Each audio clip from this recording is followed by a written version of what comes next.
Dear shareholders, I am pleased to report the performance of the company during the year 2018. The company's manufacturing facilities achieved second highest urea production ever of 2,522,000 tons, achieving 123% combined operating efficiency despite the old vintage of our plants. The country witnessed one of the worst devaluation of the Pak rupee during the year, leading to inflationary pressure, whereas interest rates also registered significant increase. In addition, the gas prices were increased substantially while the urea subsidy scheme was discontinued during the year, and the company had to pass on the impact to sustain its profitability margins. Normalization of urea market during the latter half of 2017 resulted in restoration of the company urea demand, and the company recorded the second highest all product offtake of 3,030 tons. Concentrated marketing efforts also enabled the company to improve combined FFC and FFBL urea market share to 53% as opposed to 52% of last year. The company thus created a new benchmark of the highest ever aggregate sales revenue of rupees 108 billion, including subsidy. Economization in operating and finance costs and improvement in investment income contributed further to the profitability of the company, with net earnings of rupees 14.44 billion, registering a growth of 35% over the year 2017.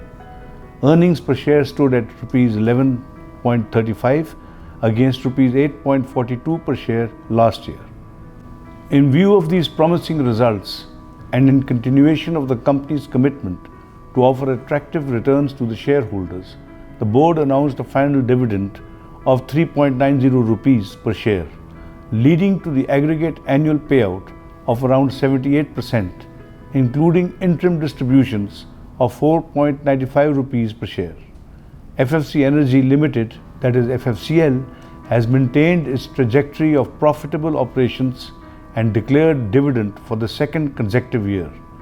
FFCL has also successfully taken over operations and maintenance, that is O&M, of wind turbine generators and site administration and security from its O&M contractors. FFC Food Venture, Fauji Fresh and Freeze Limited, also registered noticeable growth in local as well as international markets. The project is still in the development phase and requires continuous sponsor support.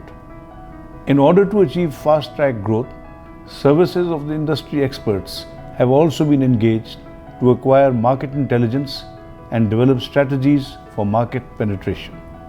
FFC once again secured top awards in the ICAP and SAFA Best Presented Annual Report competitions, signifying transparency and good governance by the company. FFC has also improved its long-term credit rating to AA+, while short-term rating has been maintained at the highest level of A1+, demonstrating its very strong capacity to timely fulfill its financial obligations.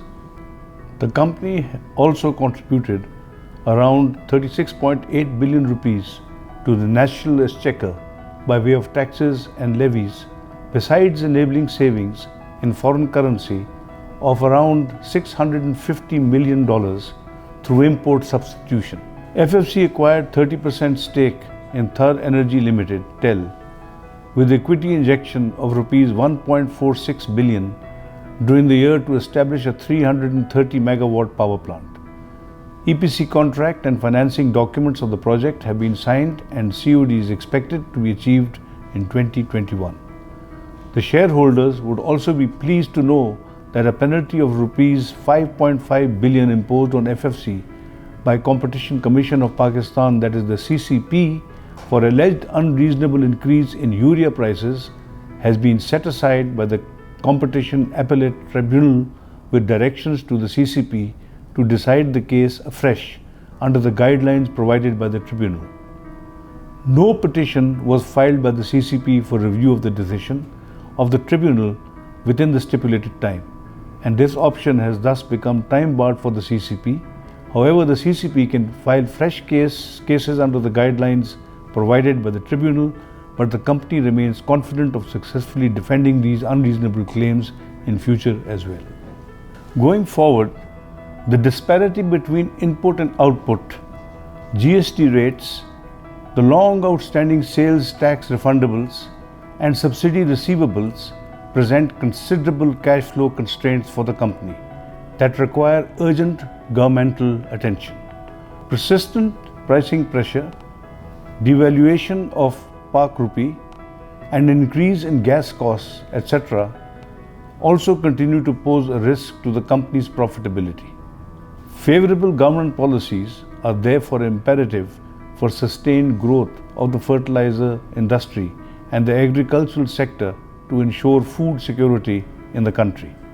The board also remains focused on increasing shareholders' value through efficiency enhancement and local offshore diversification initiatives, an enduring contribution toward development of the farming community.